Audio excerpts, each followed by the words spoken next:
यदि आपके पेपर में ऐसा क्वेश्चन आए कि एक घड़ी को 840 रुपये में बेचने से हुई हानि उसी वस्तु को 1050 में बेचकर हुए लाभ से दुगुनी है तो सीपी निकालें। इस क्वेश्चन को करें 30 सेकेंड में। सबसे पहले आपको क्या करना है, सीपी लिखना है बीच में, सीपी। अब क्या कह रखा है क्वेश्चन में कि एक घड़ी को 840 रुपये में बेचने से हुई हानि। हानि कब होती है? जब एसपी का मान सीपी से कम हो। हुई हानि उसी वस्तु को 1050 में बेचकर हुए लाभ से दुगुनी है। और लाभ कब होता है? जब एसपी का मान सीपी से बड़ा हो। तो यानी यहाँ पे क्या आएगा, हानि कब हुई? 840 रुपये में बेचा। और लाभ कब हुआ? जब 1050 में बेचा।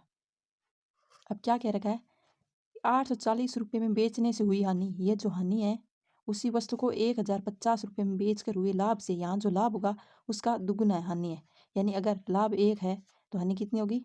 2। इसकी लाभ की दोगुनी यानी 2।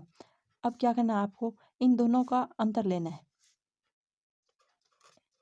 1050 माइनस 840 कितना आएगा? 210। अब ये जो 210 है वो क्या है, यहाँ से 840 से लेकर 1050 के बीच का ये जो गैप है वो है 210। और इनका जो गैप अनुपात में दे रखा है वो कितना है? 2 और 1 कितना हुआ? 3। और इंटू क्या कर देना है, 2 से भी गुणा कर सकते हो, 1 से भी कर सकते हो। मैंने किया 2 से। अब इसको सोल्व करना है। 3 को 21 से काटा कितना आया? 7। और ये 0।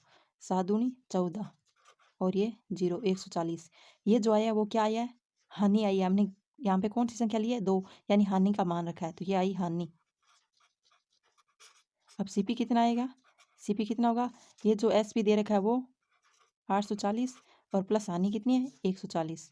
यानी सीपी का मान कितना आया? 980।